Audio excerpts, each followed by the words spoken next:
Let's get 'em up. Get 'em, get 'em, get 'em, get 'em, get 'em, get 'em up. Do it B.I.G. and the B.I.P. and P.Y.E. when we party hop. And all the P.Y.T's and the Levi jeans better bring God G's when we party hoppin'. Party hoppin'.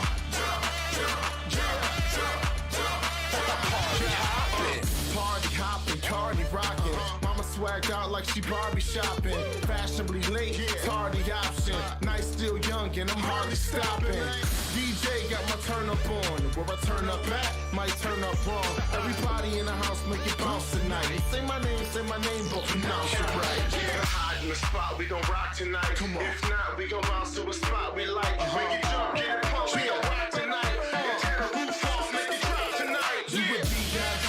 and the B.I.P. and P.Y.E. when we party hop. And all the P.Y.T's and the Levi jeans gonna bring God G's when we party hoppin'.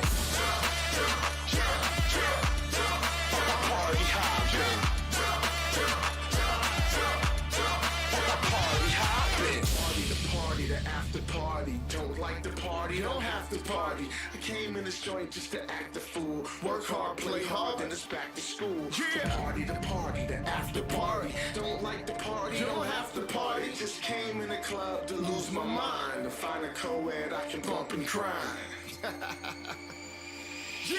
Jump, jump, jump, jump, jump, jump. Drop it. Jump, jump, jump, jump, jump, jump. Do it B.I.G. and the B.I.P. and P.Y.E. when we party hop. And all the P.Y.T's and the Levi jeans gonna bring God G's when we party hoppin'. Jump, jump, jump, jump, jump. Party hoppin'. Jump, jump, jump, jump, jump. Party hoppin'.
Fostered in the honor of the owner's codes. Paint in the stains, out across the centuries. Blood up on the banners where the waters flow. Blaze, spark, ground in and grow. Strain, start, flows in the oaks for I am rebirth. I am the tear in the tide. Wake me when I die again. I am rebirth. Cycle of spirit denied. Get back up and try again.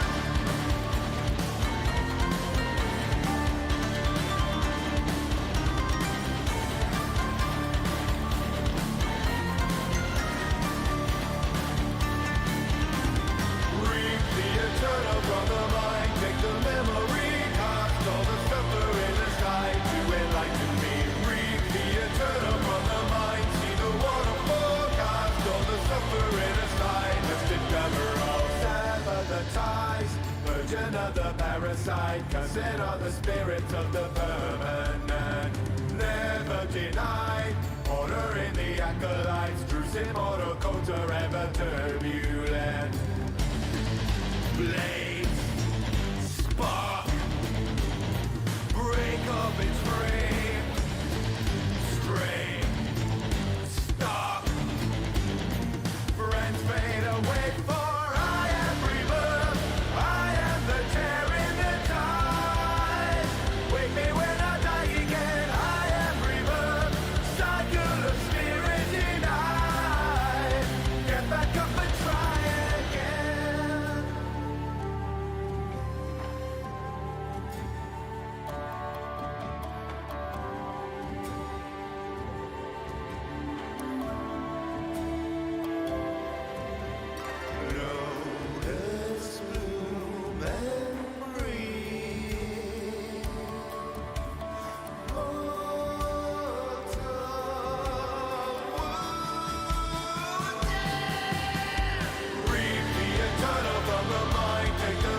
Hello everybody, welcome to the stream. So hopefully you're having a good weekend. Mine has been, I would say, pretty mediocre so far. I believe, I know it's like I know it's like, you know, TMI, but I feel like I've pooped twice today. I think I pooped twice. I definitely pooped once, but I feel like I pooped twice today. I feel like I've definitely pooped twice today. TMI, but you know, I mean, I'm sharing here, so obviously I won't go into detail unless you want me to. No, but seriously, hopefully you're having a good weekend and you're all getting on okay. And if you're not, you know, hopefully able to, you know, get through it or find a reason or someone to help you be able to get through it, and hopefully, you know, have a reason to enjoy the weekend, even just a little bit. Yeah. So anyway, I'm going to continue Ace Academy today. Still not done. You know, and it's a good visual novel. It's well made. It's got, you know, good artwork and stuff, you know, good voice acting.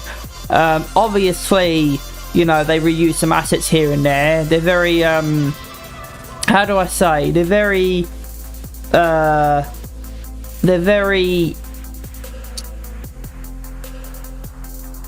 generous about the reusing of assets. Like, you know, we were in the lobby. I think it happened the other day. We're in the lobby and it's like, this is the pilot's lounge. I feel like maybe I'm not sure, but I feel like maybe I even commented on it as well. You know, we're in the lobby right now, in the lobby for the hotel, you know, spa. This looks suspiciously like the pilot's lounge. Or we're waiting in an area maybe, and it's the library for the fucking academy. And I'm like, why are you saying it's something another thing when this scene? This background has already been established as something else in the story, right? It's already been established as another location in the story, and you're reusing locations and saying there's something else, and it's for me, it breaks the suspension of disbelief. I get why they're doing it, because costs being what they are, and I'll soon find that out when I get into making a visual novel myself. I've dabbled in it in the past. I've looked into it in the past more than once, but I feel like more than once. I've never looked into it once, and maybe more than once, right? But you know, I don't know the cost because I've never gone out of my way to hire voice actors or artists or anything, right? I don't know about any of that, right?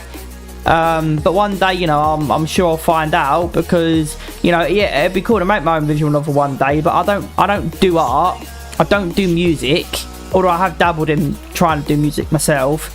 I don't do music, right? I don't draw. I don't do music.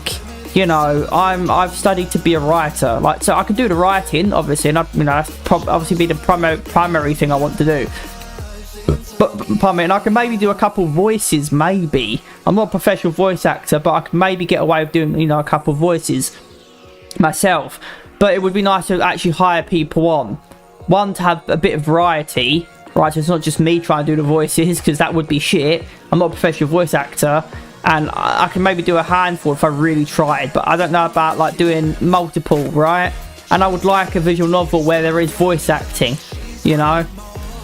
Just reading the text on its own, it's like, that's exhausting, right? Like, I say it's exhausting, like just reading the text on its own. I guess it's exhausting to play through, I guess, even though it's not, I don't feel like that's necessarily the right word, you know? Playing through a visual novel, like for an AVN, it's one thing, because an AVN has, you know, the saucy scenes and stuff, right? You're not playing it for the voice. You're not playing it for the premium voice acting. You're playing it for the visuals, right? You really are. I mean, that's what you're playing a visual for the visuals and the story and stuff, right? But for an AVN, there's more of an emphasis on the visuals, and I would arguably say a safer work visual novel, right? But, you know, with a visual novel, you know, it's like just reading through the text, you know, and the music's really generic, you know? Like, that's expensive, right? Visual novels can, I would say in terms of like compared to AAA games and other types of games, I would say they're easy to make, right? I'm sure people who make 3D visual novels would argue differently, right? Like, I'm not saying they're like a piece of piss to make, but I would say they're easier compared to other games, right? other types of games, and you know, especially AAA efforts, obviously, because that, you know, requires hundreds of, not if not thousands of developers, right? But anyway, you know, I definitely want to get into, I definitely want to, like, you know, hire voice actors on everything. I can't remember how we even got onto that. Oh yeah, because of the reason of assets in Ace Academy, which I don't remember why I started talking about that. I don't remember. I got on tangents so much. Anyway, hope you're having a good weekend. You know, and I understand, point is, I understand why they reuse assets. You know, it's expensive, I get that, but it does break the suspension of disbelief. I think maybe that's why I want to start talking about it, because I was talking about Ace Academy, and then I talk about, like, you know, when I've noticed that, like, they'll reuse assets. Can't remember exactly how I got into bad, but I think it was like those topics. Anyway, let's play some Ace Academy, and then I'll do the story so far, a quick recap of what happened last time, and then we'll get down and actually play it. So this episode, I believe we've got the anime con to look forward to. The anime con with Kaori. I'll turn off my fan as well. I believe we've got the anime con with Kaori to go to, and then after that I have no idea.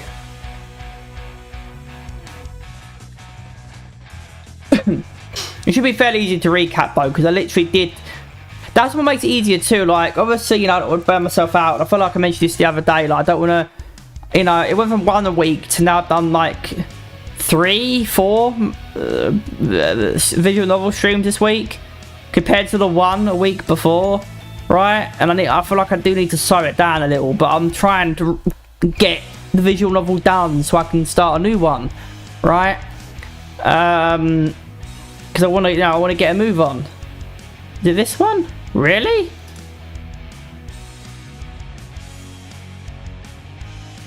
There's no way.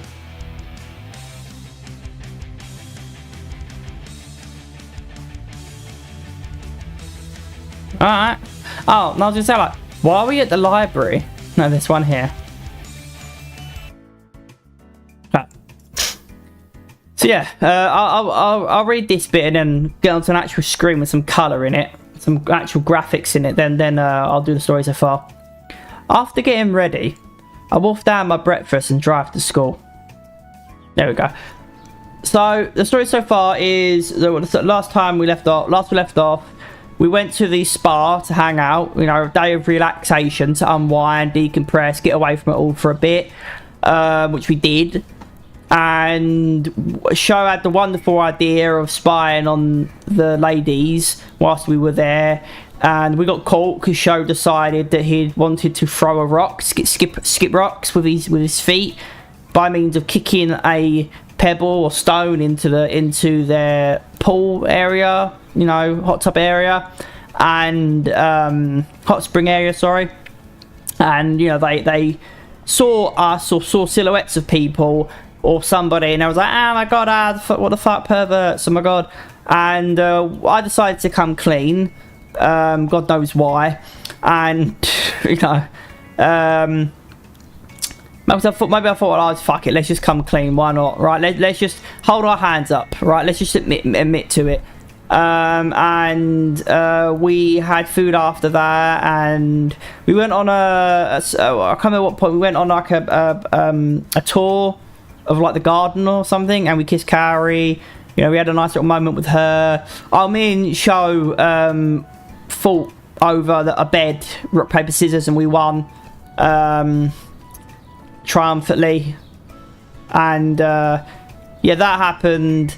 And at some point, maybe towards the end of the trip, or as we got back or whatever. Oh no! And then after that, we went. We trained with the like top mech coach slash player. He's a 2-time MVP, and he's a really well-known coach, or you know, person in the mech industry, mech combat industry. And he coached us, and he's if you've watched the previous part, I can't remember what one, but especially if you've seen the clip of a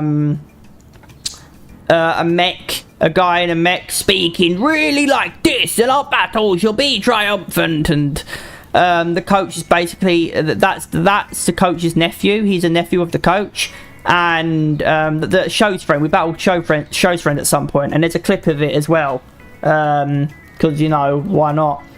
And yeah, he went over simulations with us, helped us to get our shit together. Oh, and our Uncle Kato and Yuki, our aunt, they're back together. I think they've decided to, you know, rekindle the old flame as it goes. And yeah, I'm trying to think what else happened. Oh, I can't remember.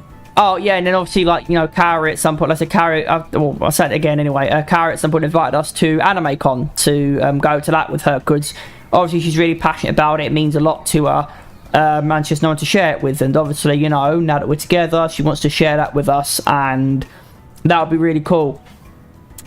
And the PI, I think, got back to us, the private investigator came back to us about our parents' deaths, and said that it looks like it doesn't add up. Like, it looks like the person who was involved in the accident met with the dad before they died. So it looks like they were set up, and their death wasn't accidental. And it looks like they were after something. And our character, my character when I'm playing, it looks like it's because of the core. And we know this is a possibility because we've got the overdrive function in our mech, which is really unique. I don't think there's another mech like ours. And oh fuck, I forget her name, man. Valerie, who's our engineer, noticed an encrypted file, an encrypted program or something, and whilst working on our core and stuff. Oh, and she got it to, so our overdrive mode, we can activate it on demand now. So we've had training with one of the best coaches in the world, who ran us through our simulations, helped us optimize our mechs, and we can now use our overdrive on demand. And you know, we're getting closer to find out why our parents died and the reason for it. And our Uncle Kato and our Aunt Yuki are back together now. And things are really starting to look up. So we're probably we're looking forward to the AnimeCon with Kari. Probably pretty soon now. And I don't know what's going to happen next. Maybe we're going to have our next battle, it looks like, maybe. So yeah, let's get down to it. Yuna stops me on my way to the pre-combat room. Hey! Oh, hey Yuna. I'm glad I ran into you. Does it count as running into me if you knew exactly where I would be? Yes. She grins and thrusts her tablet in front of me. Do you mind filling out this survey really quickly? Survey for what? The session with Coach Ivan. Since yesterday's guest coach was a new initiative for Dashu, they like to gauge how valuable you all thought the session was. I've managed to track down everyone else, so yours is the last form I need. Okay. I'll take a minute to fill out the survey. Once finished, I hand the tablet back to Yuna. Thanks. No problem. I'm kind of impressed that Dashu would go the extra mile to get someone like Coach Ivan to consult for a non-professional team. Yuna smiles. That's one of the reasons I like them. I wonder how they got him to agree. Oh, it was easy. All I had to do was call. Wait, what? Yeah, I found his contact information online and figured it couldn't hurt to reach out. I asked his manager if this was something they'd be interested in, and luckily it was. Then I introduced the idea to Dashu, along with the proposal I put together. After that, it was just a matter of getting their approval and support with logistics. You put all of this together? Yuna blinks in surprise, then blushes. It wasn't all me. But the idea was yours. Actually, You helped out with some of the logistics for the Dashu event before the XE concert too. Yeah, but it was for stuff involving the team. I wanted to make sure you guys were getting properly introduced and represented. I had no idea. I was just doing my job. You're doing an amazing job. She blushes even deeper. Anyway, thanks for filling this out. Sure. I'd better go in now. Carrie's probably about to blow a blood vessel waiting for me. Good luck out there. Thanks. She waves goodbye before heading towards the stadium while I head into the pre-combat room. It's okay, so we can have our next battle. I quickly change into my pilot's outfit and join the rest of my team at the holo table. Carrie's busy plotting out the arena and our respective gears as everyone else silently watches.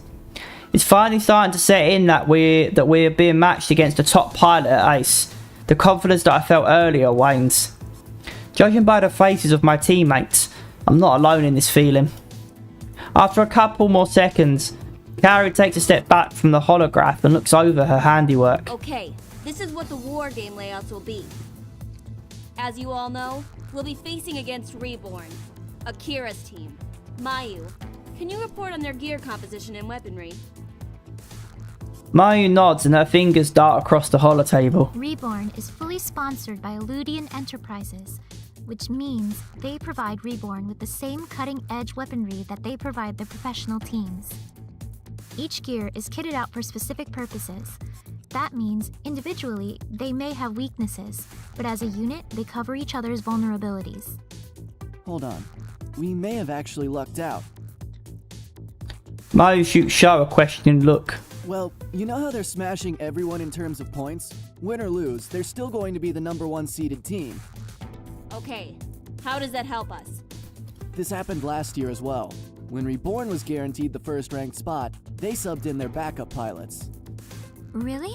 I didn't even notice. It's not a well-known fact because their 4-man gear equipment is always the same, but if you dig into their pilot history, you'll see it. And the stats show that when they started putting in their subs, their overall performance did decline, even if it was just a little. So, what you're saying is that we'll be fighting against their backups, since they already have a guaranteed first seed? Everyone but Phoenix. Phoenix? Akira's gear. Only he pilots it. I'm surprised by Sho. He certainly didn't provide the same input in our previous matches as he did in this one. Even when one of our matches was against his own roommate. This match must really mean something to him.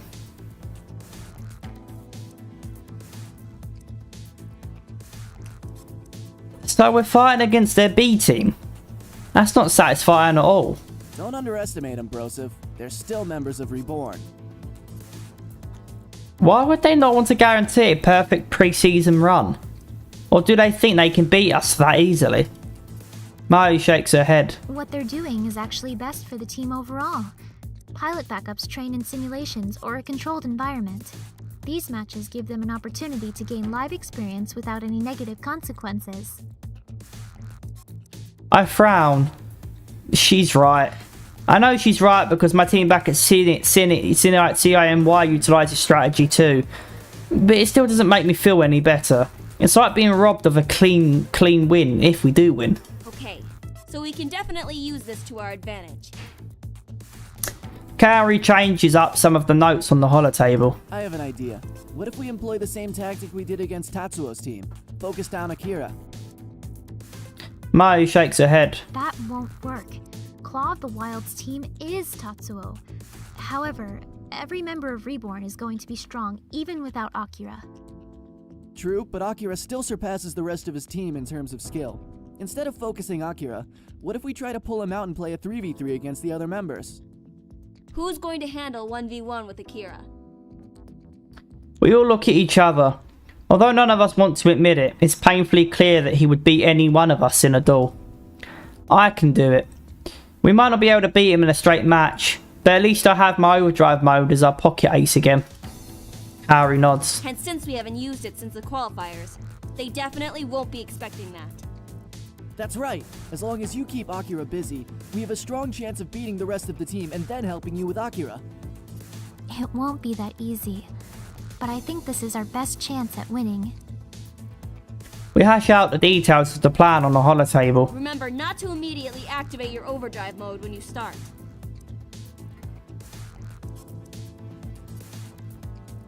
I nod. I'll be on the timer once it activates. 3 minutes, so I should use it wisely. Exactly. Let's recap then.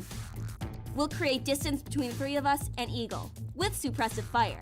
We'll make it impossible for them to even attempt to gang up. If they stick together, we can keep our distance and trap them in crossfire. When they start to create distance with one another, Eagle will hard engage Phoenix, and we'll do the same with our respective opponents. Positioning will play a big part.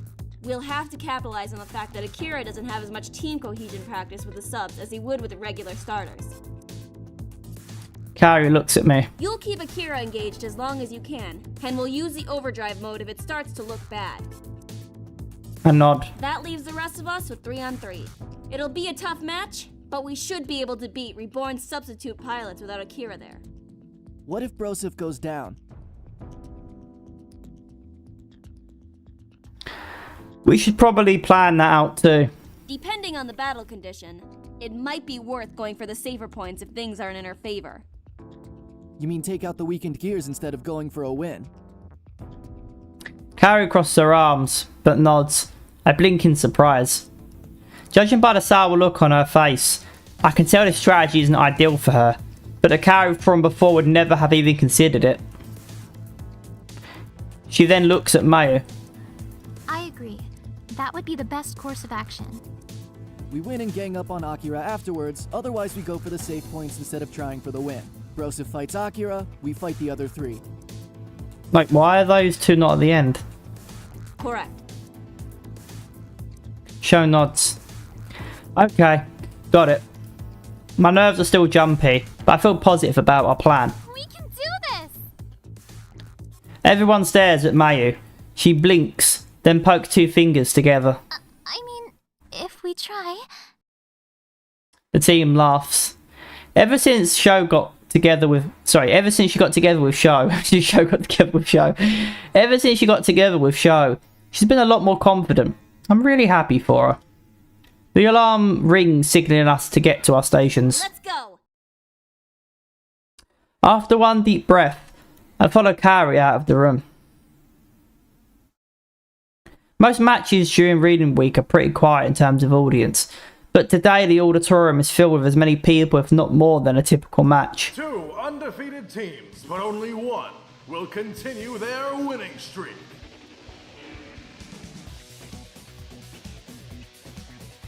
Entering first is Ace 204911. The crowd thunders to life. I stare out into the sea of people as they jump and wave from their seats. The difference from the polite applause we received when we started is surreal. Their energy fuels me and I can't hold back my grin. If this is a taste of what it's like to compete in the big leagues, then count me in. Versus the team who requires no introduction, Reborn! The stadium rumbles from all the cheering. The underdog versus university's prize. I'd put aside my studying to watch a match like that too. Reborn enters the stadium. Their gears sparkle underneath the lights, a sleek and pristine image of the modernity of Elusive. Are you all ready for this legendary showdown? The crowd goes wild. And let's not delay this anymore. And begin! Let's go! Stick to the plan and be vocal. Roger. Got it. Okay. I jet away from the rest of my team as they circle Akira's team. As if looking in a mirror, Akira's team follows suit. They boost towards the rest of my team as Akira stays put. His gear shifts into fighting stance. He brandishes his sheath and activates the energy blade. He was waiting for me? Did he anticipate our plans or did he just want to fight me one-on-one? Either way, it doesn't matter. All that matters now is that I'm here and Akira's here. My teammates' voices fade into the background as they coordinate their attacks against the rest of Reborn. All my focus is on Phoenix. Still keeping some distance between us, I stop my thrusters. I read my weapons and stare down Phoenix. The crowd ignites at the sight of our impending showdown. Alright, Akira. Let's see what makes you so popular. I max Eagle's thrusters and dash forward. Phoenix braces for the attack. I deliver a powerful blow. With its scythe raised, Phoenix parries, but still gets knocked back from the sheer force of my attack. Phoenix dashes towards me, winding up his scythe for a Kraven. My reflexes kick back into motion and I send energy to my side thrusters. With a rumble of my engines, I dodge to the side and send a powerful strike towards Phoenix. Its shield shimmers to protect the gear, but it looks like he took a decent hit to his energy reserve. Shoot me. I fall into the fence and circle Akira, who circles me. We're both waiting for the other to make a move. Akira's the first to break the circle. As soon as he activates his thrusters, so do I. We boost towards each other at incredible speed, our weapons leading the way. Our energy blades collide in a loud ringing which rends the air. I grip my teeth and push with all my might as our bodies stay locked in a battle of wills. Sweat beads on my forehead while I continue to control Eagle, channeling all of my strength. A yell escapes my lips as I force his scythe up and spin out of the way to land a swing at his back. The hit registers and Akira's shield shimmers dangerously. Yes! If I keep this up, I think I can win. I can't tell if I hear the roar of the crowd or if that's the blood thundering in my ears in time with the pounding of my heart. Before I have a chance to catch my breath, Phoenix boosts towards me. His scythe points at me, ready for an attack. I steady my blade for a parry, when its thrusters change at the last moment and the scythe switches angles. I manage to block some of the force with my blade, but it's at an awkward angle. Phoenix swipes wide again. The scythe smashes into Eagle's side. Phoenix is about to swing again. The scythe smashes into Eagle's side. Phoenix is about to swing again. Akira is attacking far more aggressively than when we can't believe I'm messing this up. Akira is attacking far more aggressively now than when we began. Was he taking it easy to gauge my ability? Well, I won't be underestimated. If he thinks he's about to swing for the win, he'll be sorely disappointed. I flip on the overdrive mode and pray it works. The familiar shifting of noises and motion sounds in my cockpit, and my heart threatens to beat right out of my chest in anticipation. An eruption of energy explodes from Eagle, and I'm once again looking at my energy reserve sitting well over 9,000. That's definitely a screenshot for sure. For the thumbnail. Although, if I make it to the anime con before I decide that's enough, then I'll use that thumbnail instead probably. I let out a small whoop of relief and excitement. Whoop, whoop. I feel just as pumped and rejuvenated as Eagle. I have 3 minutes on the clock, but let's see if Phoenix can even last that long.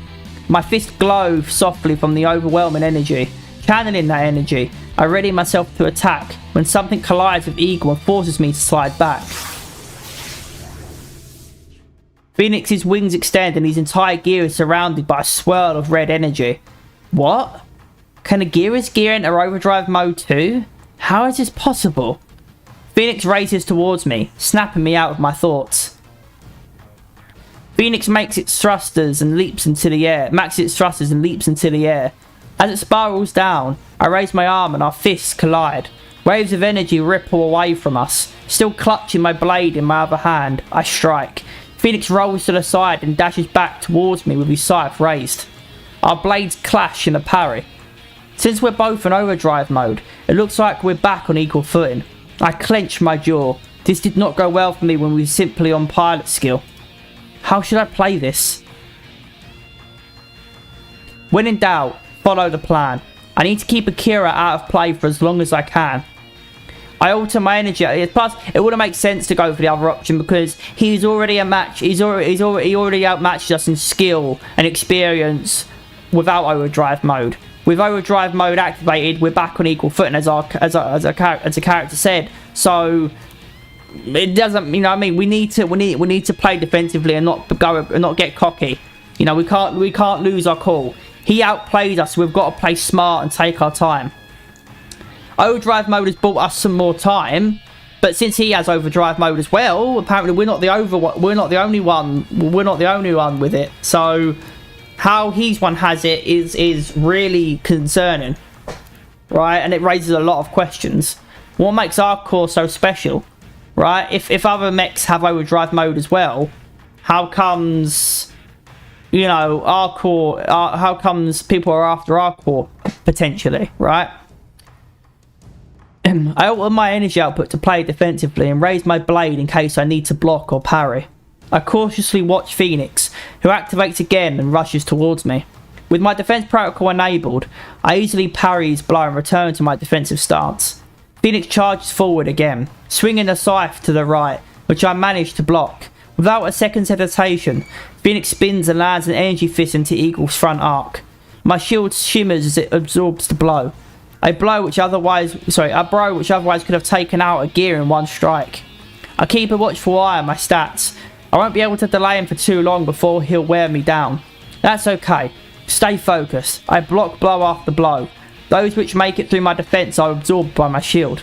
Even with no energy output on offense or thrusters, Akira's skillful attacks are rapidly connecting and depleting my overdrive reserve. It looks like I won't be able to sustain any more attacks after this. Phoenix charges towards me one last time as I brace for the final blow. Phoenix hovers on top of me mid-swing, but a red glow has disappeared. In fact, all of its energy is gone. Did he just get depowered? This is very reminiscent of how Eagle suddenly depowers after overdrive mode. This is way too similar to be a coincidence. Although Phoenix can't move, Eagle still can. I glance at the timer. Only 45 seconds have passed. A wan smile graces my lips. Looks like Eagle's core is still one of a kind. Okay, so others have overdrive mode as well, which is still unique and rare. Like, it's rare for a mech to have an overdrive core. But our core can do overdrive for triple the amount of time. So even though they've got overdrive mode as well, even though there are mechs there are other mechs out there with overdrive cores, they aren't as efficient as ours. They aren't as durable or as efficient as ours. Which is why our one is probably so sorted after. Because his overdrive mode makes him S tier, whereas our core makes ours S tier plus, S plus. So he's still S tier, but we're S plus, and we're the only one with that kind of core, so we're still incredibly valuable. A wan smile grazes my lips. Looks like Eagle's core is still one of a kind. Kira's depowered? What? Are you serious? Right. There's still a match going on. No time for dilly-dallying. With my overdrive mode still good for about 2 minutes, I speed towards my teammates and assess the damage. Sho and Mayu were depowered, but they took out one of the opposing gears and dealt decent damage to the others. Aura is struggling to hold off 2 gears at once. Her armor is riddled with dents and dings. She's definitely seen better days. I'm here.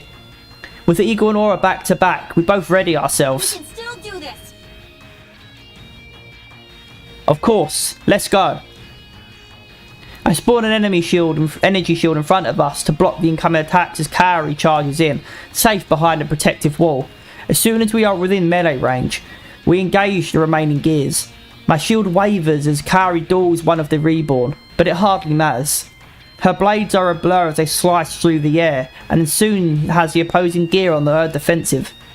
My opponent can barely withstand Eagle's overdrive attacks, and although he managed to get a few strikes in, I ultimately depower him.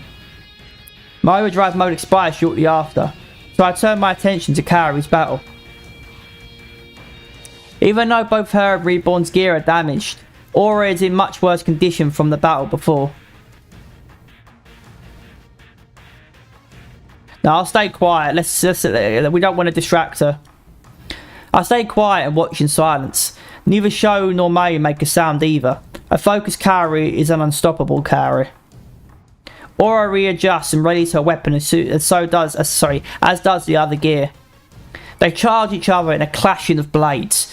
They seem evenly matched in their struggle, until Aura uses a sudden burst of energy to overwhelm the opponent and knocks its blade away. Then she strikes. The blow depowers the enemy gear, but depowers Kaori as well. She used all her remaining energy to deal the final blow. So it's a draw? The arena is eerily quiet. Even the announcer is silent. Hold on, folks. We'll have to check the replay on that. Yeah, who was depowered first? It might be that they depowered at the same time, so it's actually a draw. There was no winner. That's so bad. But at least it was a draw to go against the #1 team, even when they have some of their subs in. The fact that we drawed with them, that's incredible. That's still something to brag about. Because they're the #1 team. Even if they've got their subs in, they're still the #1 team. Right? Even if we're facing their backup team, that's still the #1. Even if we're facing some of their backup players, that's still the #1 team. That's still something to brag home about. The air is thick in my cockpit. I'm acutely aware of how my breath comes in ragged pants. Please let us be victorious. An image projects on the stadium billboard. Aura and the Reborn Gid's blades are locked. I hold my breath as the video unfolds.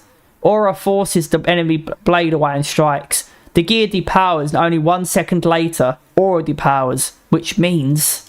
Ace 204911 continues their on. Wow, we won by a second. By a goddamn second. Hey, but winning's winning. Winning's winning. The ground shakes beneath my feet as the stadium rumbles with cheers and applause. We won? We did it, brosif! Kaori lets out a loud cheer as Mayu laughs. I stare out into the crowd, hardly able to register what's going on. The people, the noises, the acrid smell of burnt metal. It's sensory overload. But we did it. We actually did it. With the match finished, gear controls are restored. I think we can all agree that this was the best preseason match, bar none. Am I right? The stadium thunders approval. We'll have the replays available later today. For now, I'll have to ask our contenders to leave the arena so the next match can begin. No one's gonna watch the next match, man. It's like when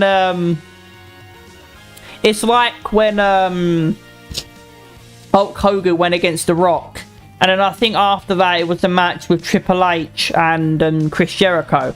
And I think Chris Jericho, I feel like, has spoken that, like, Triple H wanted to go on last. He wanted their match to be the main event. And Chris Jericho knew no one's going to want to fucking watch us after Hulk Hogan and The Rock.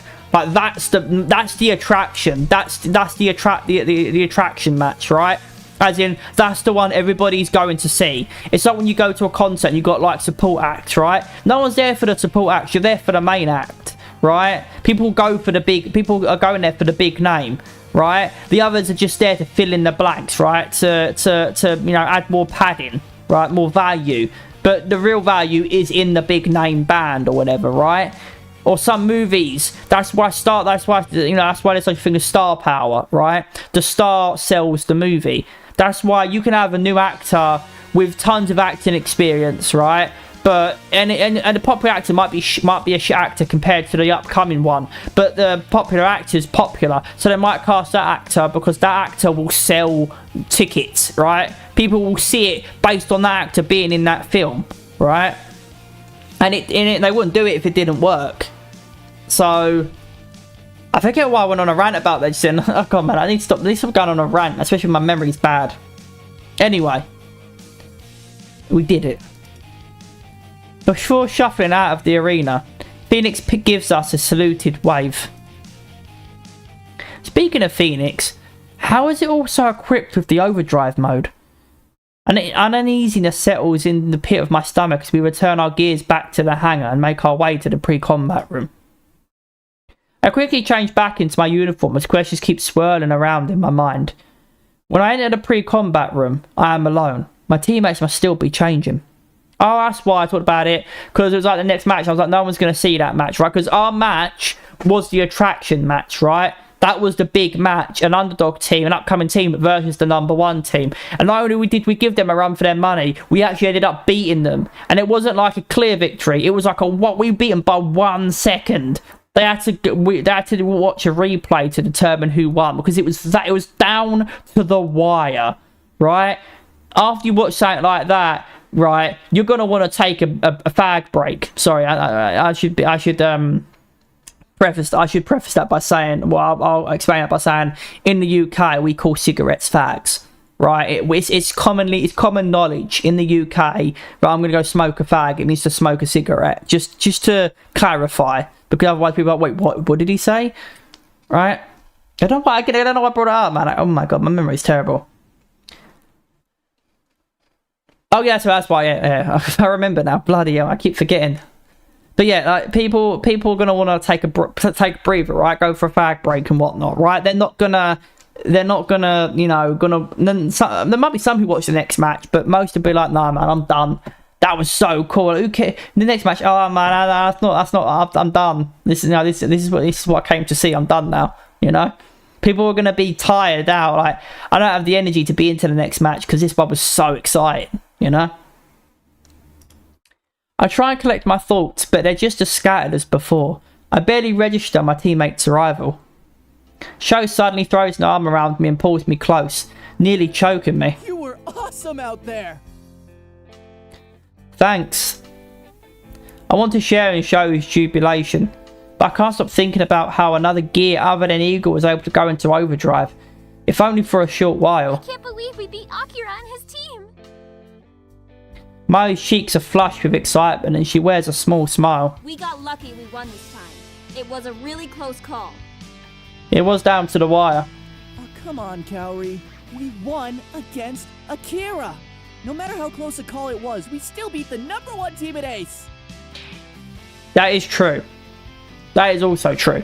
It was down to the wire, I feel like we said that too. It was down to the wire, but we said it in a positive way.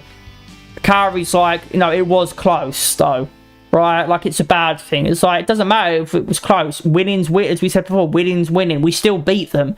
Yeah, it was close and down to the wire, but we still won. Like, Jesus Christ, look on the bright look. But you got to be positive, right? You got to take the highs with the lows. You can't just focus on the lows all the time. That may be true, but they're still the #1 seeded team. With this victory, we should at least solidify a position in the top 3. I suppose that's true too. She lets a smile escape, but clearly there's still something on her mind. But isn't anyone else concerned by Akira's overdrive ability? Yes, I've been trying to figure that out as well. As far as I know, only Dad understood that kind of technology. So how the hell did Akira get a hold of it? If he knew about this, then he's got a lot of questions to answer. Maybe that's why he died. Maybe they were able to get a hold of the technology and that's why he died. And they were able to get a hold of the technology, but they don't know as much about it as he does. So yeah, they managed to get a hold of. It sounds like it's possible. My theory is that his dad invented the technology and they was able to get a hold of it, but they don't have all the info and all the schematics and knowledge that his dad did. So that's why our core is so efficient and more powerful and can last and can go and stay in the mode longer, because, you know, they were able to reverse engineer it and replicate it, and maybe that's what it is. Maybe they reverse engineered it, right? And they were able to replicate it, but it's not as good. They need our core. And maybe they don't know that R1 has. Maybe they didn't. Maybe they weren't aware that R1 has that core. But now they're gonna be aware, and they're gonna want to go after our mech. Like, I don't know how they didn't. Well, actually, no. To be fair, the reason that they could have gone after us before, because I was thinking, like, you can make the argument, well, why didn't they come after you when they saw it the first time? You know, when it was activated by accident. Well, you can make the argument there that. Well, the reason, but that was a test match, right? No one's going to be watching us. Nobody knows about us. But this was a match against Reborn, the #1 team. All eyes are on us, and we beat them. It was down to the wire, but we beat them. People are going to be talking about it. People are going to share footage of the fight. So now, all eyes are on us, and it's going to be painfully aware. Wait, that mech has overdrive mode, and it was able to last 3 times as long as our one. And that's the son of the guy that invented the technology. Yeah, we need that mech. I feel like we're gonna have people coming after our mech now. He never used it in any previous battles, so this must be a recent addition. I need to talk to him. Show nods. I'm glad my teammates understand. With all these questions floating around in my mind, I can't enjoy our win. Alright, you go take care of business first. But don't forget, today you are still a winner.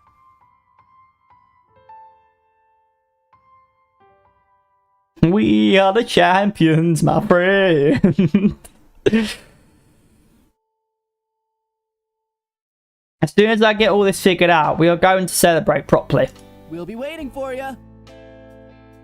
I'm going to see if I can still catch up with Akira. The team nods and I head towards the hangar. Luckily, Akira is still there. Akira! He turns at the sound of his name and flashes me a smile. Hey, I believe congratulations are in order. Thanks. His smile is genuine, but something about him is different. It's been a long time since I've had a match that close. What a rush. That type of feeling is intoxicating, isn't it? It's the reason I want to be a professional wargamer. Even though he lost, there's no bitterness in his voice. In fact, he now speaks to me as if we're equals. Yeah, but that's not why I'm here. His smile falters. What's up? You went into overdrive mode during the match. How did you do that? It kicks in automatically when I'm close to getting depowered. Just like what mine used to do. My jaw sets. How did you get that technology? Akira's smile dropped completely at my tone. It was an upgrade from ElusiveNerd. Is something wrong? How did they get the technology? I don't know. They didn't tell me anything specific, just that this gear was a prototype. I'm not sure what's going on, but I can get you in touch with them if you want. A prototype. I mean, if it's a prototype, and the fact that there's not a lot of gears with an overdrive mode out there, how can it be a prototype when our gear has the overdrive mode as well? Either we stole the technology from them, or they stole it from us. There's going to be questions. People are going to be talking about it. I'd appreciate that. Sure. He rummages through his phone and texts me a phone number. Here's the number to our account manager. Maybe he'll be able to tell you. He won't tell us shit. Thanks. I feel a bad charging over. I feel bad charging over and acting kind of cold towards Akira. Of course he wouldn't know what's going on. All ElusiveNerd takes care of large installations like a new core. All Akira would know is how to use it. I didn't get a chance to say this before, but that was a great match back there. Towards the end, I wasn't quite sure who was going to come out victorious. Akira's smile returns. Same here. Congrats again on your win. Thanks. Akira glances past me. I should get back to my team. I nod and Akira leaves. As soon as he's out of sight, I dial the ElusiveNerd contact number he gave me. Hello? Hi, I'm Holy Sharp, one of the pilots for Ace 2049-11. Yes, I'm familiar with you and your team. How can I help you? I had some questions relating to Akira's core overdrive. Unfortunately, I can't help you. I'm only involved in the team side of things. You'll have to talk to someone in the tech and engineering department. I see. Is there a person I can get in touch with? Your best bet would be to try calling ElusiveNerd's main number and setting up an appointment. Alright, thanks. Good luck. After we hang up, I quickly locate ElusiveNerd's number. I try to keep my irritation in check as I wait for someone to answer. Finally, I reach the receptionist, who helpfully inquires if I have an appointment or if I'd like to make an appointment. Realising I was going to get nowhere, I'll make an appointment to visit the office tomorrow. I'm exhausted, and I've made no progress with getting answers. I text my team what happened, and find them waiting on the quad. Valerie and Yuna are there too. Show got us up to speed. With how long it took me to activate your overdrive mode, Elusive has got to be working with a prototype or have access to your core's blueprints. Ah.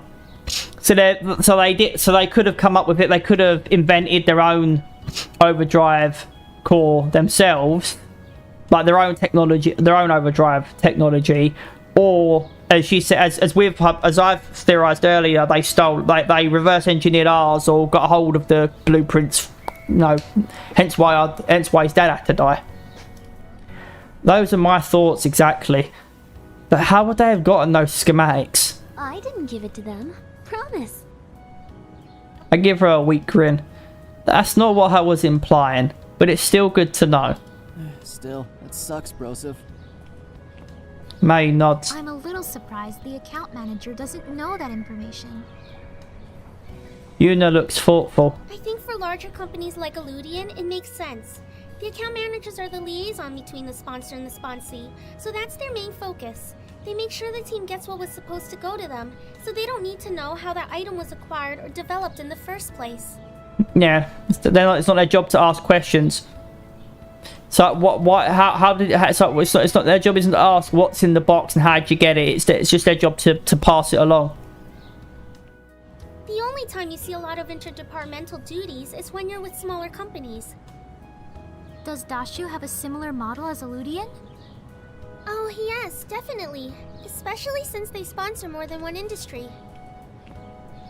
Well, I have an appointment scheduled for tomorrow. Hopefully that'll be more successful. Good. It's easier to demand answers in person. Demand? Pretty sure that's how you get kicked out of a place. He's got to be aggressive if he wants to get any answers. Otherwise, they'll keep passing him off from one person to the next. Something weird is going on, and I intend to find out what.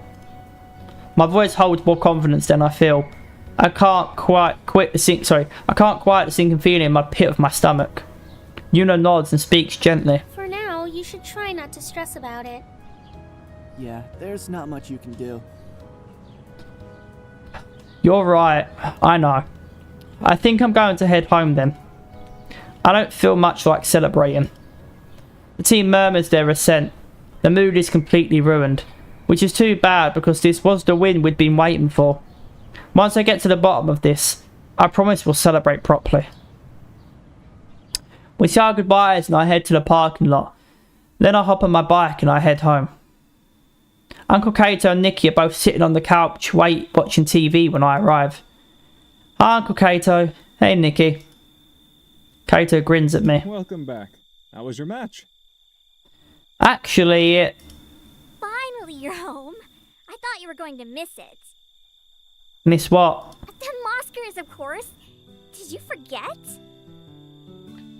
In all the excitement of today, I completely forgot about the Moskers. My expression must have given away my thoughts because Nikki shakes her head. I'm not sure why Nikki's making such a big fuss. She's the one who watches these types of shows, not me. Does it count as forgetting if I never planned to watch it in the first place? Really? But Leonardo DiCaprio was nominated this year. He was? Will this year be the year he finally wins? Nikki speaks in a sing-song voice. I know you want to watch it with us.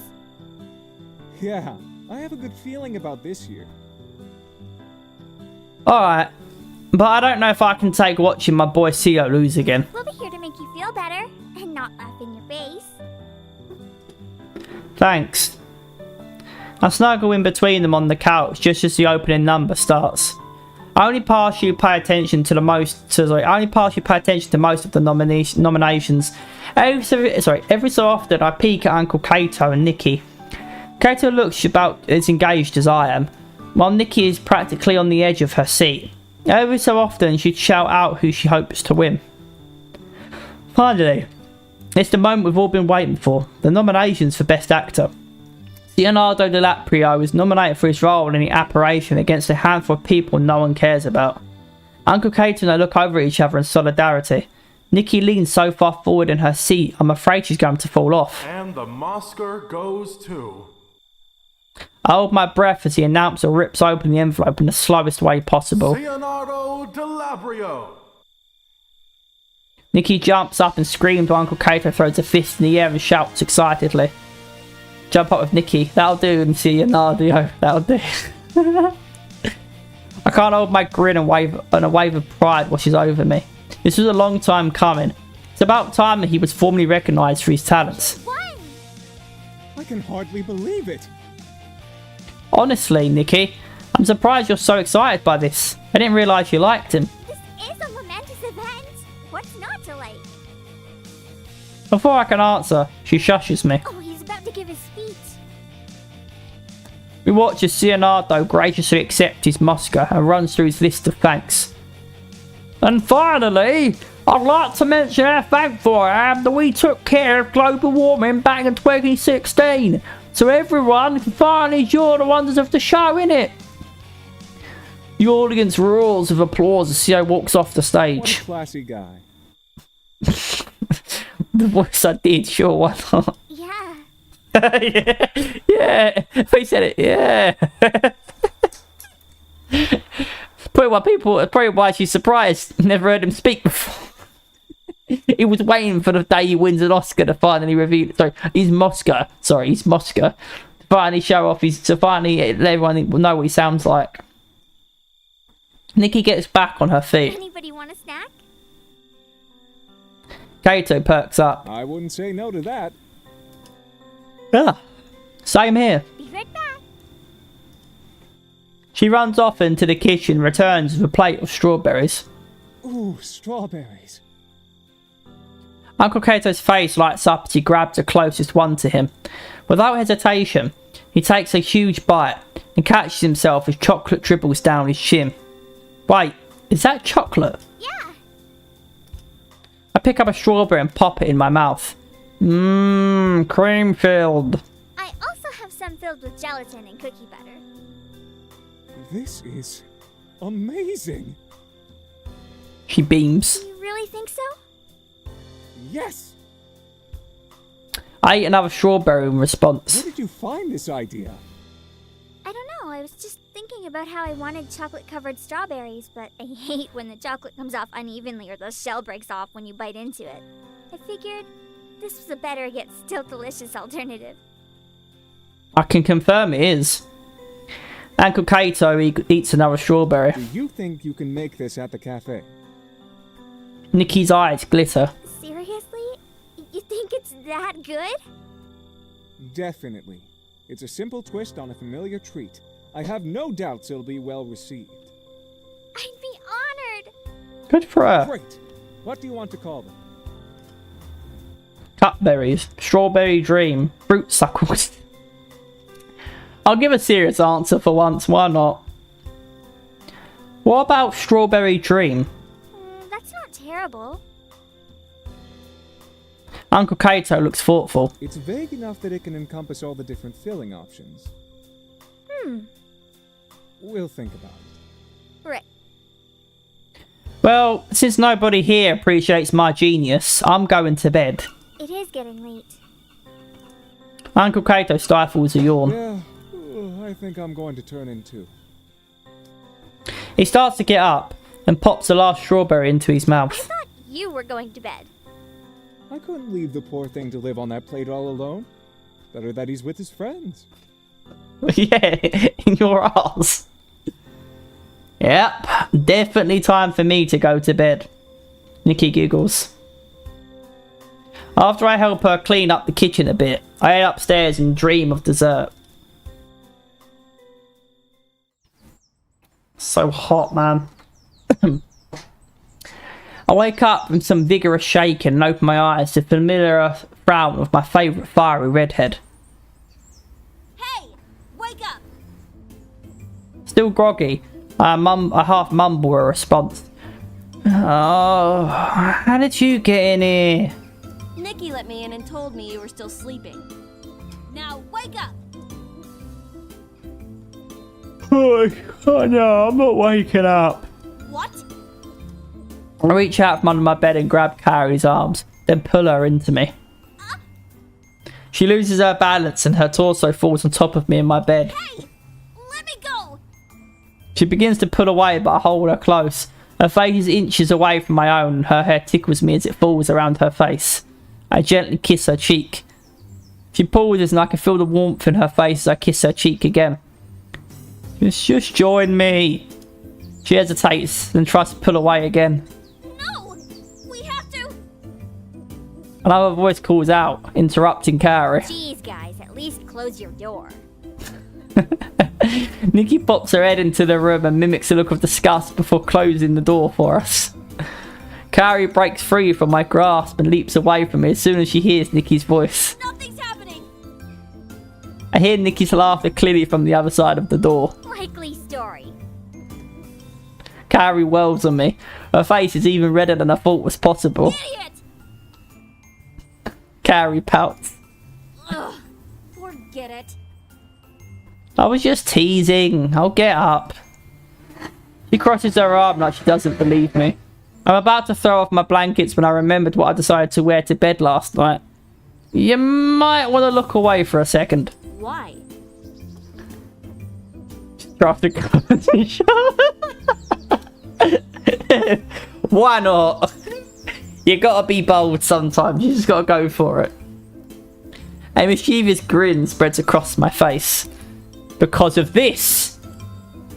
I flip the blankets off of me and reveal my boxers in all their glory. Carrie averts her eyes and whirls away from me. You idiot! Why are you naked? I'm not naked. You may as well be. It's not like I was expecting anyone to show up in my room this morning. So? Are you trying to tell me you always sleep naked? Well... Idiot! Hurry up and get dressed! I shrug and swing my legs over the bed. Wait! What? Carrie races towards the door. At least wait for me to leave first. Why? You've already seen them. That's not the point! Before I can respond, she pulls open the door and slams it shut behind her. I can't stop the grin on my face. She's so cute when she's flustered. Ain't that the truth? I slide out of my bed and grab my clothes. After I get dressed, I let Carrie back into the room while I head to the washroom to freshen up. When I return, Carrie is already sitting at my desk. She looks up as I join her. Here. Excuse me. My tablet pings with a notification as I set up my books and notes. I open the attachment she sent me. These are the templates I use for my study guides. I thought they might be helpful for you. I'm impressed as I scan through the template. Carrie definitely takes her study seriously, because these are really thorough notes, thorough guides. Thanks, these look great. She nods, but seems pleased. Okay, let's get to work. We study together for a few hours before Carrie has to leave. I got through most of my classes with her here to help quiz me and feel pretty confident about our session together. After I walk her to the bus stop, I come home and head straight for my bed. I need a nap after that intense session. Before long, I'm fast asleep. When does the anime come? I wake up from my nap feeling refreshed. That really hit the spot. There's still a lot of time before my ElusiveNerd meeting this afternoon. I wonder if anyone's free. Yeah, we gotta hang out with our bro. Alright? Why not? But he also might hang out with Mayo, I don't know. But, well, whatever, let's go. I feel my phone vibrate in my pocket and show flashes across the screen. Hello? Meet me at the garage, ASAP.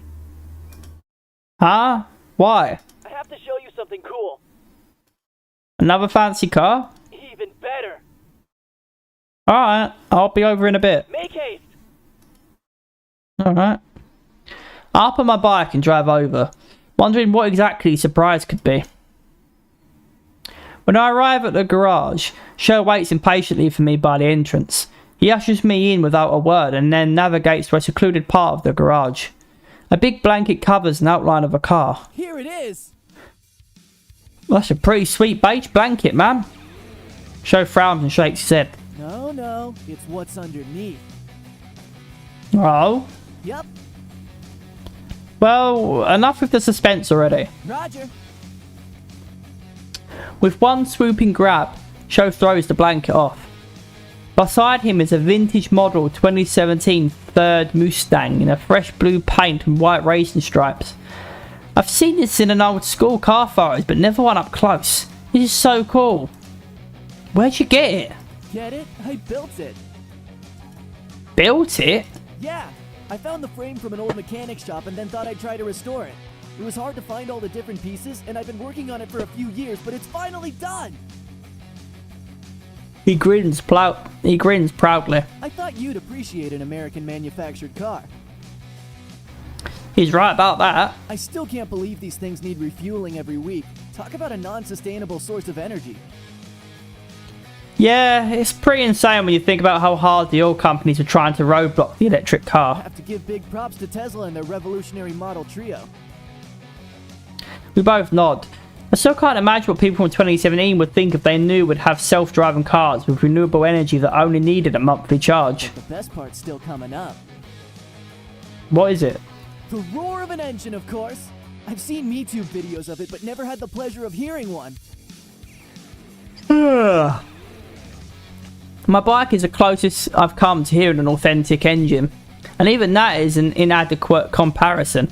I'm pretty excited too. Sho pulls out the keys to the car and opens the driver's side door. He slips the key in the ignition, then looks at me. Ready? Do it. He turns the key. A deep rumbling escapes the cylinders as the engine fires up. Whoa! I point to the car. This I like. Sho laughs with pride. Me too. We hear a really strange noise followed by a painful screech of grinding metal. What was that? The engine makes dying noises. Then the car goes silent. Black smoke seeps out from under the hood. Oh? Sho pops the hood out. Sho pops the hood and fiddles around under there, muttering to himself. Oh man, I knew it! Curse you, Dat Boy 69! What's going on? He was the guy on Kaijiji who sold me this defective part. He points at something. With my minimal understanding of an engine's framework, all I can do is nod in sympathy. Knew I shouldn't have trusted him. Sorry, ma'am. Sho shakes his head. Nah, it's okay. This is actually good. Huh? Well, I was starting to feel a little sad when I was finishing up the car. It's been so much fun building it that I wasn't quite ready to let it go and start something new. But now it doesn't have to end. God damn it, it's so hot. Oh my god, man.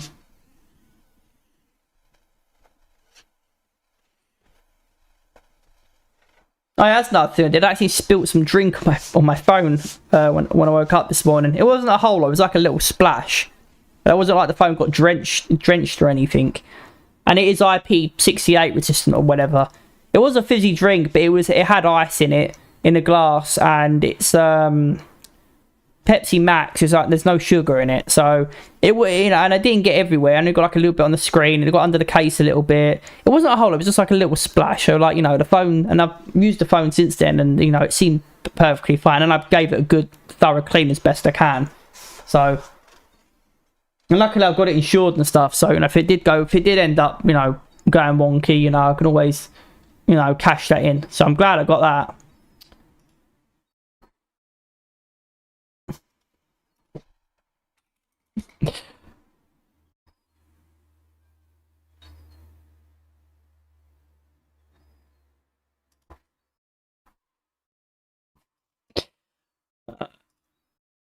Yeah, well, come on. Yeah. I guess spending that much time on one project can get you pretty attached to it. I'm sure you'll get it working better than before. Sho grins. That's the plan.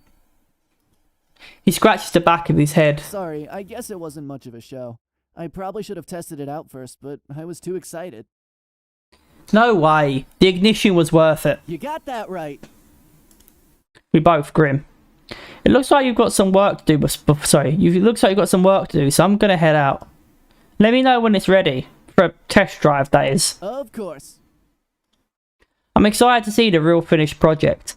I've never had a chance to drive a muscle car. Or a manual. As we say our goodbyes, Sho gets back to work and I leave. It's almost time for my appointment with Elusive. I drive my bike downtown and park near Elusive Enterprises. The building is impressive as the sunlight reflects off of the tinted windows. Elusive signage is posted on the front entrance. It's large enough to be seen from a distance, but it isn't as gaudy as warped text signage. Excuse me. The receptionist cheerfully greets me when I enter. I let her know my name, and it's not long before I'm led to an engineer's office. He gestures for me to have a seat, which I accept. Thank you for agreeing to meet with me. My pleasure. How may I be of assistance? I had a few questions about the core overdrive technology seen at Ace Academy's match yesterday. What questions? Ask an easy question to test what he'd tell me. Now let's gauge first, because I don't want to waste my time here. Plus, he might tell me what I want to know. I might be able to trick him into telling me what I want to know. But to know how to trick him, I've got to know what words he likes to use and how he likes to answer the questions. Right? I have to know if he'll answer an easy question first before I trick him into answering a big one. How is that technology enabled? I'm sorry, but I'm not allowed to divulge company secrets. My apologies if the question was unclear. I meant to ask how Akira was able to enable the overdrive mode during the match. Yes, I understand. Unfortunately, that is not something I'm at liberty to share. Even Akira was able to give me that information. How come this man won't? Something strange is going on. Let's do it. How were you able to engineer the core's overdrive mode? That technology is not common knowledge. I apologize, but I can't disclose company secrets. I should have seen that coming. If they're so tight-lipped, does that mean there's some shady business going on here? I'm not sure what's going on here. As far as I'm aware, that technology has not been made available. So how was that audition? So how is that? No, let me try it again. I'm not sure what's going on here. As far as I'm aware, that technology has not been made available. So how is that addition suddenly built into Akira's gear? Again, I'm sorry, but that's not something I'm at liberty to discuss. Obviously, this conversation is going nowhere. My frustration increases and makes my tongue loose. Then what can you discuss? So far, there's been the... Then what can you discuss? Because so far, that's been the only thing you've said. He frowns. I don't appreciate that tone. I don't appreciate you stringing me along like this. Why did you agree to meet me if you had no intention of talking to me? If you ask me a question I am at liberty to answer, then I will gladly answer it for you. The only answers I need are the questions that I've asked. The only answers I need are for the questions that I've asked. I'm sorry, but it looks like I won't be able to help you. I cross my arms. I'm not leaving here without answers. Then I'm afraid I will have to call for security. I stare at him defiantly as he picks up the phone. In a matter of minutes, two burly guards show up in the office. They each grab a hold of one of my arms and drag me out of the office. Let me go. I can't leave until I get some answers. What is the meaning of this? A tall man dressed in a smart suit blocks the way. Why are the guards trying to forcibly remove this young man from the premises? We're just following orders, sir. I am the order here. The guards look at each other, then release me. Thank you. The man turns to me. What is this all about? Although he speaks softly, there is a clear air of authority around him. I don't dare act petulantly. What are these words? Especially after he's given me a second chance to get my answers. I don't mean to be mean. Obviously whoever writ this has got a better, a higher more versatile vocabulary than me. But I'm like, what? Why? I guess the reason I was like, why? This is supposed to be for like a casual fan, like for a visual novel for a reader, right? I mean, I don't know. It's like, why use big words like that when like half the people? I don't even know what that means. And I went to university. I studied at a high academic level, you know, creative writing, and even I don't know what that. I don't even know what half these words mean sometimes. You know, sometimes you got to keep it simple. Use big words when it's absolutely necessary, right? Like when there's no other word to describe what you want to say. So that word is, you know, to use that word because what you want to describe, there's not a simple, there's no simple word to use, right? So you use the big word because that encompasses the context which you want to, you know, put forward. But, you know, why can't you just, I don't know what that means. Why can't they just use I'll have to look that up, which takes me out of playing the game. I know, it's a little pet peeve. It's a small pet peeve, I know, but still. I'm sorry, sir, but I came here looking for an answer to a simple question. What question? It's in regards to the overdrive core from the 8 Academy match yesterday. He studies me. You are a student here? Yes, a pilot. Come into my office. Perhaps I can help you. He dismisses the guards and leads me into a private office with large windows. I read the plaque on his desk, which is twice the size of my room. Danny Ross, CEO. I glance sharply at him, but he doesn't seem to notice. Why is the CEO getting involved with that kind of dispute? He offers me a seat, which I take. Maybe this is some sort of PR stunt. Although he seems helpful, I shouldn't let my guard down. No, explain to me how I can help. I go through my explanation about the match yesterday and mention who I am. He seems intrigued after hearing my name. You're the pilot of Eagle? Yes. Your gear caused quite a bit of intrigue in the R&D community with your unique core. Yeah, I bet it did, because you're like, how the fuck does this mech have an overdrive core when it's supposed to be secret classified technology? So how does my gear have a core which is far more efficient than the one you use? Then how exactly was Elusive able to possess that technology? So what did he say? Your gear caused quite a bit of intrigue in the R&D community with your unique core.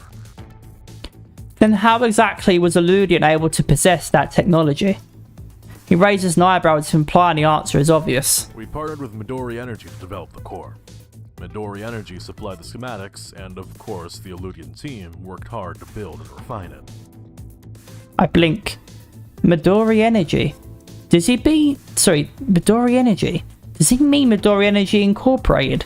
That was Dad's company. I'm surprised Dashu, being an energy drink company, was able to acquire the technology before it went to market. Something very weird is going on here. But I don't think Elusive is involved maliciously. Yeah. I guess Dashu has their sources. He smiles. I don't doubt it. The phone rings, interrupting our conversation. I'll have to take this. I nod and stand. Thank you very much for meeting with me. I appreciate your time. You're an interesting pilot. Perhaps our paths will cross again. He nods in dismissal and answers the phone while I leave the office. My mind is in a whirlwind of questions as I leave the building and head back to my bike. Was Dad working on this core for Midori Energy? I'd always thought this was a project for the two of us. But if that's not the case, then maybe they had something to do with... I shake my head trying to free myself from these thoughts. I can't jump to conclusions. I need to clear my head and calm down. Maybe someone is free right now. I could use the distraction. Valerie could be cool to hang out with. She is the engineer and she's the one who was able to help us reactivate the core to get it out of debug mode. So we could talk to her about it. But then we want to clear our heads, so... And Yuna's been very hard at work, you know? Like, Valerie's been good to us and has been, you know, has helped us out a lot. But Yuna's also been really hard at work as well. And I don't remember the last time I hanged out with either of them, but I feel like maybe Yuna could do with a distraction. Plus, Yuna isn't as flirtatious as Valerie, so... Not that Valerie, you know, it doesn't mean anything by it, but, you know... Yuna pops into my mind and I decide to give her a call. I wonder how she's spending her reading week.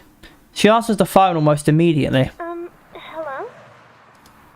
Hey, Yuna. Oh, I was in the middle of calling you when you called me. Oh. Perfect timing. What a crazy coincidence. I know. I wanted to ask your advice about something. About what? Well, it's more something you need to see. Would you like to come over? Sure. I'll be right there. Great. I'll see you soon. In a weird, cruel twist of fate, I feel like maybe Vanity would have been the safer option. We'll see. When we hang up, I head to my bike and drive to Yuna's house. After parking, I knock soundly on her door. There's a shuffling on the other side, and it takes her a while before she opens the door a crack. No! She slams the door shut again. That was strange. There are more noises on the other side of the door before Yuna flings it open. Hi. Hey. Woof. I stare at the wiggling ball of fur trying to jump free from her arms. Slobber factory. Yuna tries to calm the puppy, who alternates between licking her face and trying to lick mine. Did you always have a dog? She laughs. No. I'm just borrowing him for now. Borrowing? Yuna moves aside so I can enter and closes the door behind me. Isn't this just Show's place? Ugh, I don't know. Then she puts the puppy down. He scampers to my leg and paws at my feet as I carefully make my way to the couch. Yuna sits down beside me. Okay, not really borrowing. I've been volunteering at the local animal shelter since I moved to Isokaze, and when I found out they needed foster homes for some of their pets, I volunteered to take Mochi home with me. As you can tell, he loves people, and he's already been housebroken, so they don't think it'll be long before he gets adopted. Mochi tries fruitlessly to hop onto the couch and misses each time.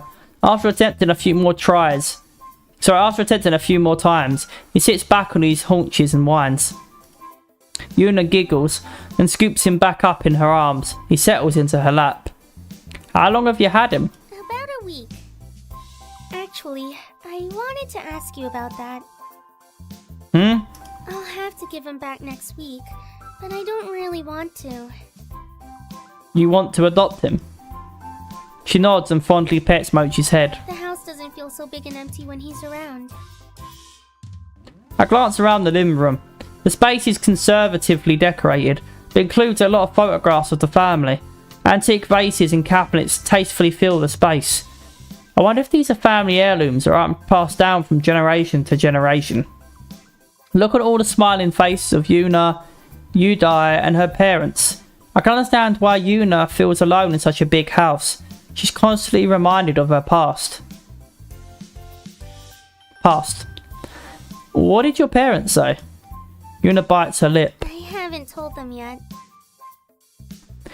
Not even about fostering the puppy? No.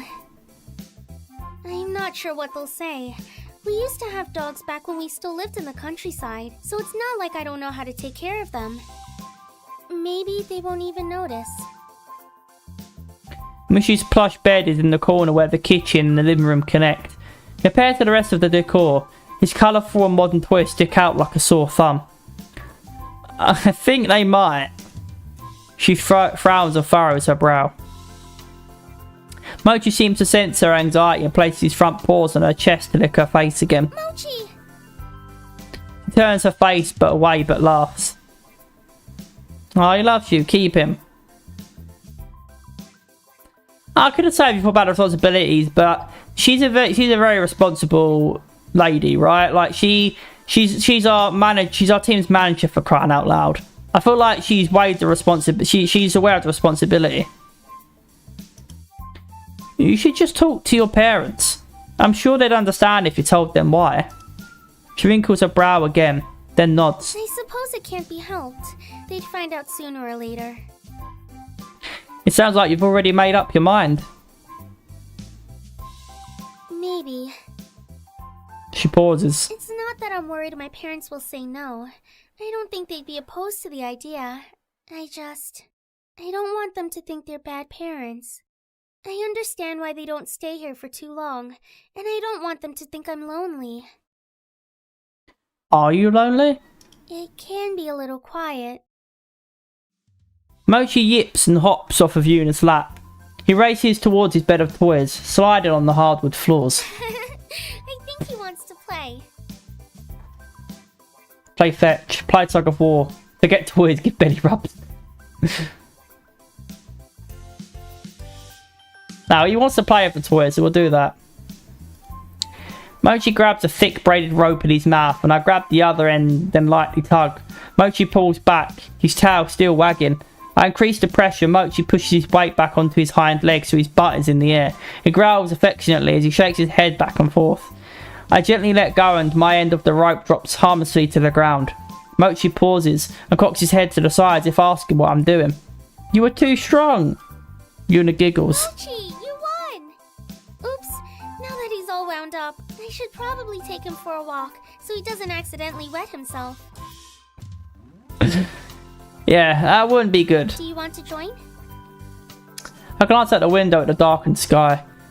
I should probably get back before it gets too late. Yuna nods. Thanks for coming over. No problem. Bye, Mochi. Yuna picks up one of Mochi's paws and waves it around. Bye-bye. We both laugh as Mochi looks down at his paw in confusion. Yuna grabs the leash and secures it around Mochi's neck. Then we leave the house together. She heads towards the park while I head back to my bike and drive home.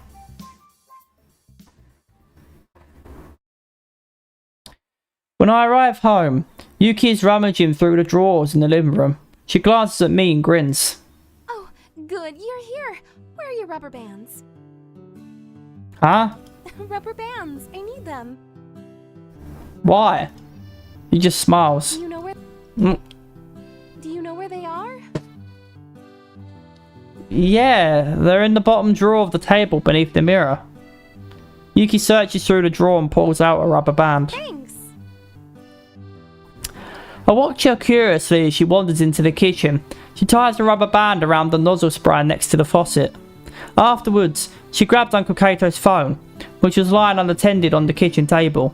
I peek over her shoulder and watch her change his lock screen to a screenshot of his home screen. Then she puts the phone back down. I follow her back into the living room where she takes a seat on the couch and flips through a magazine as if nothing just happened. What's going on? As soon as Kato comes out, I want you to block your number and call his phone. Why? Just do it. It'll be worth it. I shrug and join her on the couch. If you say so. We didn't have to wait long before Kato emerges from the back room. I do as Aunt Yuki asks and immediately call his phone. Yuki watches me closely as I do, then grins. Kato, are you going into the kitchen? Do you mind getting me a glass of water? No problem. Thank you. As soon as Kato walks through the kitchen door, Yuki and I bolt off of the couch and creep in the doorway to watch what unfolds. Kato picks up an empty glass in one hand and his phone in the other. He puts the glass down before the sink as he focuses on his phone. When he turns on the faucet, the rubber band forces the water to spray out of the nozzle, and it catches Kato all over his chest. He yelps in surprise and quickly shuts off the water, then tries desperately to swipe his phone. Aunt Yuki and I can't hold back our laughter and fall into a fit of giggles by the door. Uncle Kato looks increasingly worried as he can't get his phone to work. Yuki, this isn't funny. I think you damaged my phone. Oh, because he can't work out that he's on his lock screen, not his home screen. She's too busy laughing to answer. I need this for work. This is serious. Finally, Yuki composes herself. Relax, your phone is fine. I mean, plus, I have my home screen and lock screen are the same to my knowledge. So, and I can tell what screen is what. Like, he can't distinguish. Is it a new phone? I don't understand. How can he not tell this? How can he not tell the difference between his home screen and his lock screen? Like, my home screen is filled with apps from top to bottom. And a lock screen is a blank screen with just the little, you know, lock and maybe the time and stuff. It's very easy to distinguish what screen is what. But I don't know. I don't know what his phone is like. Clearly it's not. It's frozen. No, it's not. Give it here. He plucks the phone out of his hand and unlocks it. He furrows his brow in confusion. I just changed your wallpaper. Funny, right? I can't help but laugh at the expression on Kato's face. It's relief plus irritation plus confusion rolled into one. My laugh makes Yuki want to laugh, although she tries her best to keep a straight face in front of Kato. Oh, Kato, your face. She breaks down into laughter. Soon, even Kato cracks a smile at the both of us. One day, Yuki, you are going to give me a heart attack. Don't say things like that. I slowly compose myself and Kato glances at me. You were in on this too? I thought you were on my side. Sorry, but Yuki's the fun one. She smiles and gives me a hug. All right, fun one. Since this was all your fault to begin with, you should be the one to clean up the kitchen. Fair enough. Yuki goes to grab some towels while Uncle Kato and I head into the living room. I should tell him about what I learned at Elusive. Uncle Kato, I need to tell you something. It involves my dad. His smile drops. What is it? Yesterday, during my match with Akira's team, Akira's gear went into overdrive mode. The same overdrive mode your core can do? Yeah. I confronted Elusive about it this afternoon and they told me that Midori Energy was the one who supplied them with the technology. Uncle Kato looks grave. That was your father's company. Exactly. Was this technology a research project he was working on for the company? I don't know. He never mentioned anything to me about when we were building Eagle. When I discovered Eagle had this ability, I assumed it was something Dad had created just for me. But now I'm not so sure. Kato nods. I'll have the PI investigate Midori Energy and see if there are any connections. Before I can respond, Aunt Yuki returns to the living room. How about a little TV time with my two favorite boys? I'm up for that. Same here. Is Nikki home? Not yet. She is such a busy bee. She can join us when she comes back. We throw in a movie and Uncle Kato and Aunt Yuki add their own commentary to what's going on. Normally, it would be annoying, but I'm just happy to see that they're getting along so well again. Eventually, Nikki comes home and snuggles between Kato and Yuki on the couch. For the first time in a while, I feel like I'm part of the family again. It's not just Nikki and me anymore. Judging by Nikki's smiles, I think she feels the same way. We watch until the late hours in the night, then I say my goodnights and go to bed.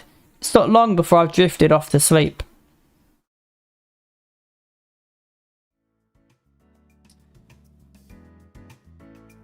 Before my alarm sounds, I blink open my eyes and hop out of bed. AnimeCon is today and I can't think of a better person to go with than Kaori. I quickly get ready, then scavenge the fridge for food. I need to stock up on calories so my pockets won't be gouged by overpriced mediocre venue food. Nikki's working at the restaurant today, and Uncle Kato and Aunt Yuki have got on some sort of trip together. I don't really know where, but they were in more of a hurry to leave than I am. Alright. I think that'll be that. Yeah, it's been like an hour and 44 minutes. I think that's a good stopping point. I could go for like multiple hours, but to be fair, I don't feel like going for multiple hours on a visual novel, especially when I've got to read the lines. Even if I'm not a professional voice actor, I do try to put in the effort when I read the lines and read the dialogue and stuff, right? And it's also boiling hot. I mean, I'm making excuses here, but I don't want to go for too long. To be fair, I feel like maybe I did say, I don't know if I said it on stream, I feel like I did think about like, I want to go for like 8 hours, but it seems like there's a lot more to go. I don't know how much longer we've got of this visual novel, but it seems like we've got a lot more to go. I'll give PixelFade credit. They've definitely packed this game full of content. Like, my God, it's a long one. Like, they came out swinging. I think this was their first visual novel. They came out swinging with this one, to their credit, right? Like, it's packed full of content. They haven't half-arsed it, right? So, you know, credit to them. But I definitely, you know, I definitely don't want to go too long and drain myself out, right? But I definitely want to continue it and, you know, get it done so we can move on to a new visual novel. You know, this one's been fun, don't get me wrong. And I think I'll complete it on my own. I don't know if I've ever streamed, but I feel like I've completed it before, right? So, I'm pretty sure I've completed it before. So, you know, obviously, you know, it's cool to do it again. It's just, you know, I wanna move on to a new visual novel. So anyway, thanks for watching, everybody. I appreciate you being here. Hopefully you enjoyed this stream and more of Ace Academy. Obviously, the next stream now, I thought it was going to be this stream, but the next part will be AnimeCon. And hopefully, you know, we'll find more out about Elusive and Midori Energy, and if the reason they had, if they're, you know, if that's why our parents were killed for the core or whatever, we'll find out, but hopefully about all that. But first, we're going to do the AnimeCon with Kaori, and I'll probably do that tomorrow. I think I'll do more of it tomorrow. So I'll see you guys tomorrow. If I don't see you tomorrow, enjoy your weekend. You know, and if you are going through something, hope you're able to get through it. And, you know, I hope I've been a source of your entertainment to some extent, or a simple distraction for you, even for like an hour and, you know, almost 2 hours. You know, if I've been a source of your entertainment or a distraction for you to an extent, I appreciate you being here. Thank you. Anyway, thanks so much for watching. Hopefully I'll see you tomorrow for more of Ace Academy and, you know, more of Kaori. If not, have a good rest of your weekend, and I hope you have a good week if I don't see you again. I was thinking about maybe doing maybe a pinball stream later on, but it's very, very hot, and I just kind of want to chill with my fan on. So I don't know if I'll do another stream later on. We'll see how I feel, but it's very, very hot, and later on it's going to be even later on. I'm not going to be able to have the opportunity to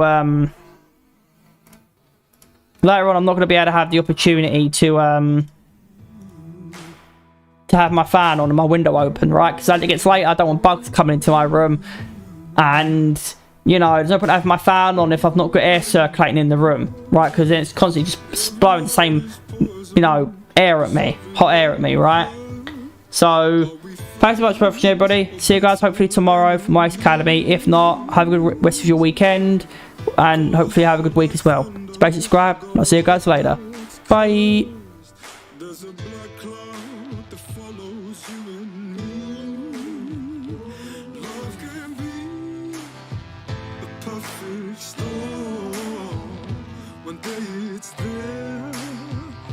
Then it's gone.